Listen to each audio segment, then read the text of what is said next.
mengungkap rahasia 3D printing. Masa depan manufaktur ada di sini. Halo semuanya, peace.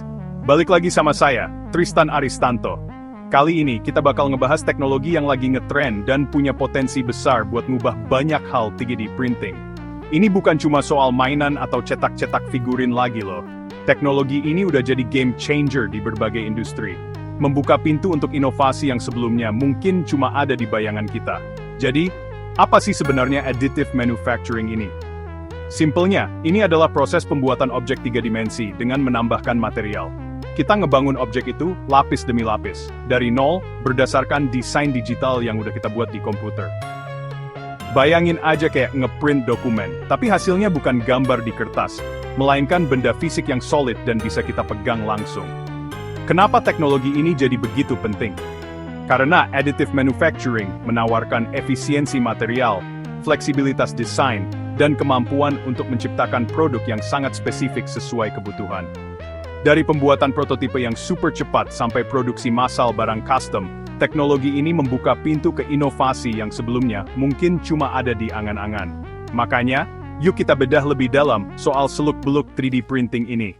Mari kita mulai. Apa itu additive manufacturing? Membangun dari dasar. Metode manufaktur tradisional seperti pemesinan CNC atau pengecoran itu subtraktif. Artinya kita mulai dari blok material besar dan memotongnya. Banyak material yang akhirnya jadi limbah. Additive manufacturing kebalikannya.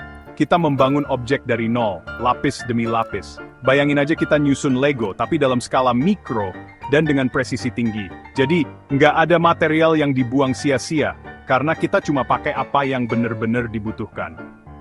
Proses ini dimulai dari desain digital yang diubah jadi instruksi untuk mesin cetak. Material yang bisa dipakai di additive manufacturing ini juga macem-macem banget, nggak cuma plastik. Kita bisa pakai berbagai jenis polimer, logam, keramik, dan bahkan beton.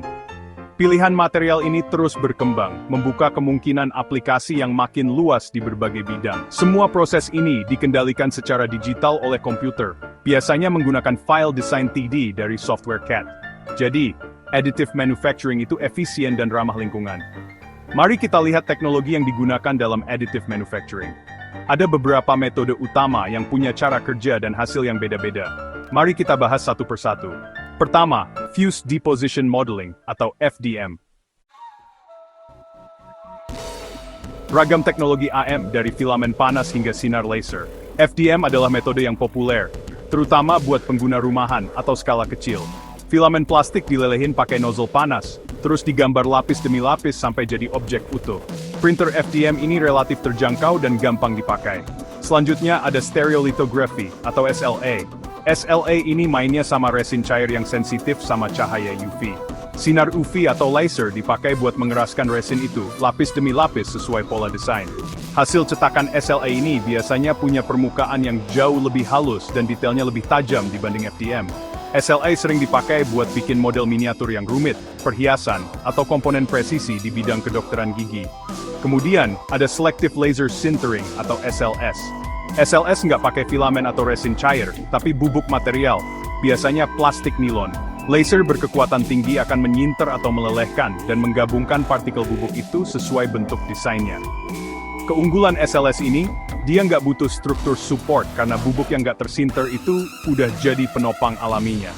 Mirip sama SLS, ada juga Direct Metal Laser Sintering, DMLS, atau Selective Laser Melting, yang bedanya pakai bubuk logam.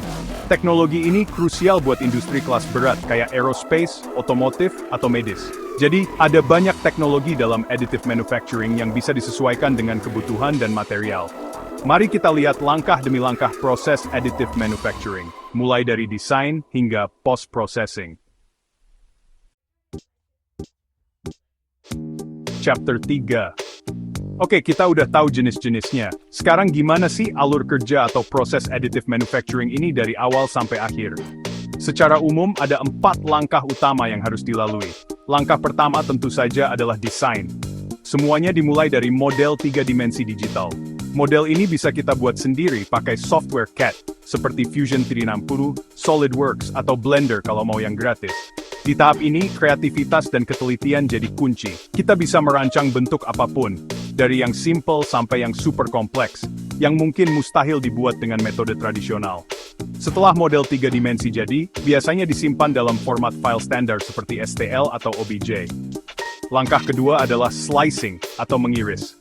File model 3 dimensi tadi nggak bisa langsung dicetak gitu aja. Dia harus diterjemahkan dulu, jadi bahasa yang dimengerti sama mesin 3 dimensi printer. Disinilah software slicer berperan. Software ini akan memotong model 3 dimensi kita, jadi ratusan atau bahkan ribuan lapisan horizontal yang super tipis, kayak irisan roti. Selain itu, slicer juga ngatur parameter pencetakan, kayak suhu nozzle, kecepatan cetak, ketebalan lapisan, dan apakah butuh struktur pendukung atau enggak. Hasil dari proses slicing ini adalah file G-code, yang isinya instruksi detail buat printer bergerak dan mengekstrusi material. Langkah ketiga, inilah intinya, printing atau pencetakan. File G-code tadi kita transfer ke 3 dimensi printer, bisa lewat USB, kartu SD, atau Wi-Fi. Setelah itu, mesin akan mulai bekerja, membangun objek lapis demi lapis sesuai instruksi. Proses ini bisa makan waktu beberapa menit, jam, atau bahkan hari, tergantung ukuran, kompleksitas objek, dan teknologi printer yang dipakai. Selama proses ini, penting buat mastiin kondisi lingkungan stabil dan materialnya cukup. Seru banget ngeliatin objek mulai terbentuk dari nol.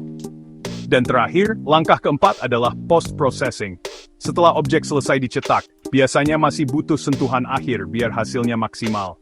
Ini bisa berupa membersihkan sisa material support, mengamplas biar permukaannya halus, mencuci sisa resin untuk SLI, pengeringan atau curing tambahan, pengecatan atau perakitan kalau objeknya terdiri dari beberapa bagian. Tahap ini seringkali krusial buat fungsionalitas dan estetika produk akhir.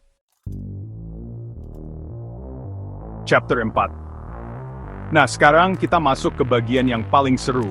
Kenapa sih additive manufacturing ini dianggap revolusioner? Apa aja kelebihannya? Yang pertama dan paling menonjol adalah kustomisasi tingkat tinggi. Dengan AM, kita bisa bikin produk yang bener-bener unik dan personal dengan sangat mudah. Bayangin aja bikin casing smartphone dengan desain sendiri, alat bantu dengar yang pas banget sama bentuk telinga, atau bahkan implan medis yang dirancang khusus untuk anatomi pasien. Kompleksitas desain juga bukan lagi masalah besar. Malah, IM seringkali lebih efisien untuk bentuk-bentuk yang rumit.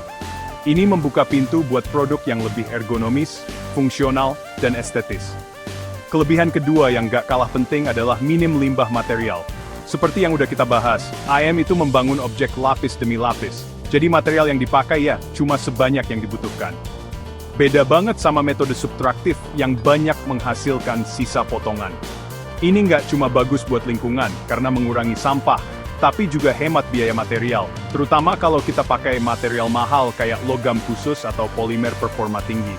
Jadi IM ini sejalan banget sama konsep manufaktur berkelanjutan atau sustainable manufacturing.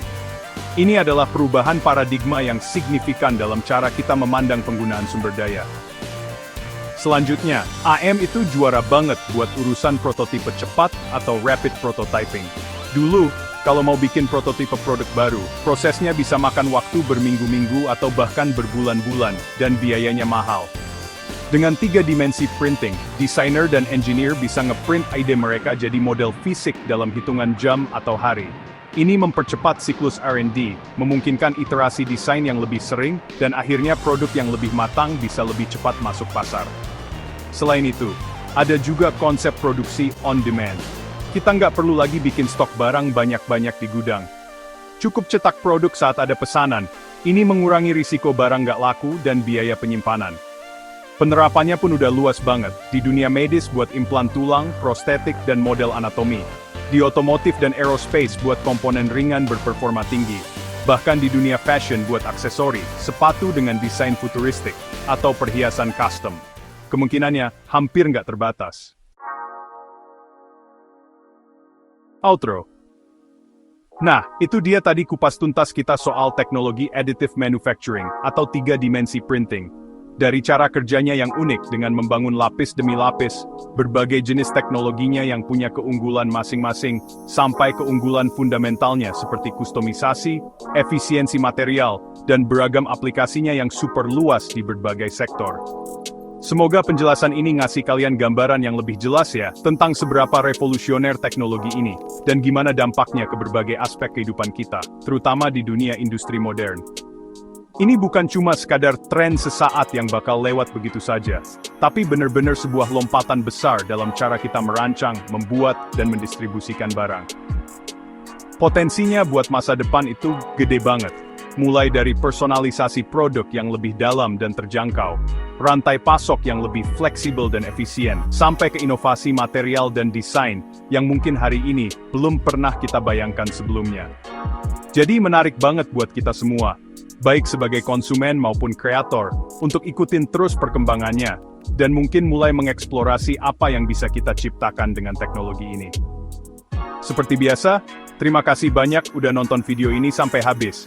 Kalau kalian ngerasa video ini bermanfaat, menambah wawasan, atau ada hal menarik yang pengen didiskusikan lebih lanjut seputar 3 dimensi printing, jangan ragu buat tinggalin like, tulis komentar kalian di bawah, saya bakal baca semuanya. Dan pastinya share video ini ke teman-teman kalian yang mungkin juga tertarik. Sampai jumpa di video berikutnya dengan topik teknologi menarik lainnya. Peace out.